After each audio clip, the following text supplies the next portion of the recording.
அதாவது அவர் சம்பந்தப்பட்ட நோயின் பெயர் மல்டிபிள் பர்சனாலிட்டி டிசார்டர். ஒரே நேரத்தில் ஒரு மனிதன் வெவ்வேறு விதமாக மாறி மாறி பேசுவது. அதில் தான் இறுதிக்கட்ட காட்சியில் பேசியிருப்பார். அந்த 5 பேரை நான் சுடலை, நான் சுட்டதே நான் தான், என்ன ஒன்றே பண்ணுறாரு, மாறி மாறி பேசுவார். அது அந்த நோயினுடைய இயல்பு. இப்போ நம்ம அண்ணன் கோபால் காலையில் எழுந்த உடனே திமுகவை ஒழிப்பதுதான் என் லட்சியம். மதியாச்சுன்னா கலைஞர் நல்ல தலைவர்.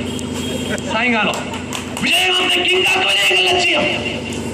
அதுக்கடுத்து நைட்டு ஜெயலலிதா சிறந்த நிர்வாகி.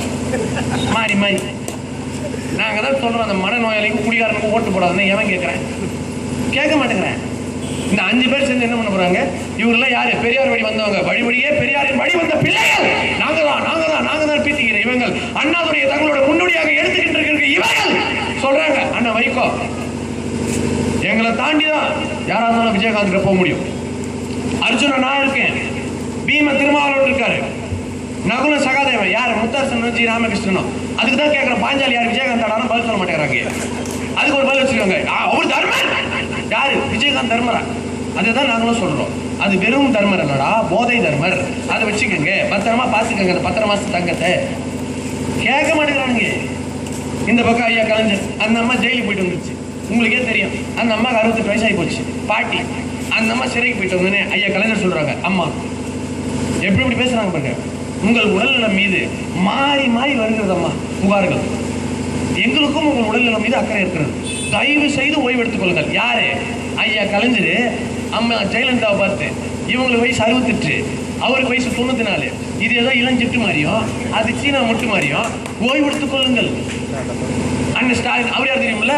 அவர் தான் இளைஞர்கள் எழுச்சி நாயகன். எப்படி? இளைஞர்கள் எழுச்சி நாயகன், இளைஞர்களின் வெளிவெள்ளி அண்ணன் ஸ்டாலின். என்னடா அப்படி பண்ணிட்டாருன்னு கேட்டா சொல்றாங்க, அவரு தாங்க இன்னைக்கு இளைஞர்களோட வழிகாட்டுதலா இருக்கிறாரு. எப்படி? பல லட்சம் கோடி டாலர் நான் தரேன், நீ நாசால வந்து வேலை செய்யணும்னு சொன்னாங்க நம்ம தாத்தா ஏபிஜே அப்துல் கலாம்கிட்ட. நான் படித்த படிப்பும் எனது உழைப்பும் எனது மண்ணுக்கும் மக்களுக்கும் சொல்லி இறுதி வரை உறுதியாக பள்ளிக்கூட மாணவர்களை, கல்லூரி மாணவர்களை சந்தித்து தேசத்தின் அடுத்த நிலைமைக்கு நீங்க என்னெல்லாம் செய்யணும் சொல்லியே செத்து போனார் நம்ம தாத்தா ஏபிஜே அப்துல் கலாம். ஐயா நம்மாழ்வாரு இயற்கை வேளாண்மைப்பா, அதை செய்யணும். தண்ணின்றத பூமியிலிருந்து எடுக்காதீங்க, வானத்திலிருந்து வர தண்ணியை வச்சு விவசாயம் பண்ணுங்க, பூமியில் இருக்கிற தண்ணியை குடிக்கிறதுக்காக பயன்படுத்திக்காங்கப்பா, இதுதான் இயற்கை விவசாயம் சொல்லி கொடுத்தாரு. கடைசி வரை இந்த மண்ணுக்காக மக்களுக்காக உண்மையாக செத்து போனார். இந்த இருவரும் தலைவர்களுக்கு இல்லாத தகுதி அந்த ஸ்டாலினுக்கு என்னடா வந்துருச்சுன்னு கேட்டா ஒருத்தன் பதில் இல்லை. இல்ல இளைஞர்கள் எழுச்சி நாயகன் யார் யார் தெரியுமா? அந்த இளைஞர்கள் எழுந்து நடக்கவே முடியாது. ஐயா பேராசிரியர் அன்பழகன், திமுகவின் தென்னாலிராமன் துரைமுருகன், எருபாமட்டி கிளைண்ட் ஆற்காடு வேலு ஆற்காடு வீராசாமி, இவங்கெல்லாம் தான் அந்த இளைஞர்கள். நீ ரோஜா படம் பார்த்துருப்பேன், அந்த ரோஜா படத்துல ருக்குமணி அந்த பக்கம் என்ன சத்தம் பாட்டு வரும். அந்த பாட்டுல அரவிந்த் சாமியோட நிறைய பாட்டிங்க ஆடும். அதோட பேட்ச் இதெல்லாம். அந்த பேட்சுக்கு லீடர் யாருன்னு பார்த்தா நம்ம அண்ணன் ஸ்டாலின். இந்த வயசான வாலிபர் சங்க தலைவருக்கு தலைவர் நம்ம அண்ணன் ஸ்டாலின். கொடுமை நாட்டில் இதையும் கேட்டுக்கிட்டு நீ ராஜ விசுவாசம் கேள்விப்பட்டிருக்க, பார்த்துருக்கியா? ராஜா காலத்தில் ராஜா உண்மையா இருப்பாங்க, ராஜா உயிரை காப்பாற்றுவதற்காக தனது உயிரை கொடுப்பாங்க, அது வேணா ராஜ விசுவாசம். ஆனால் அந்த காலத்தில் நம்ம வாழல.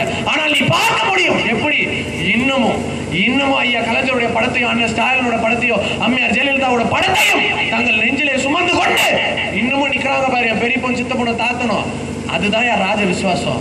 என் மக்கள் உங்களுக்கு உண்மையா இருக்கிறாங்க. வறுமையிலும் நேர்மை, ஏழ்மையிலும் உண்மை ஏன் மக்கள் இருக்காங்க. நீங்க 50 ஆண்டு காலம் மாறி மாறி நீங்கள் செய்து கொடுத்த சத்தியத்தில் எந்த சத்தியத்தில் நீங்க உண்மையா இருந்திருக்கீங்க? எதுல உண்மையா இருந்திருக்கீங்க?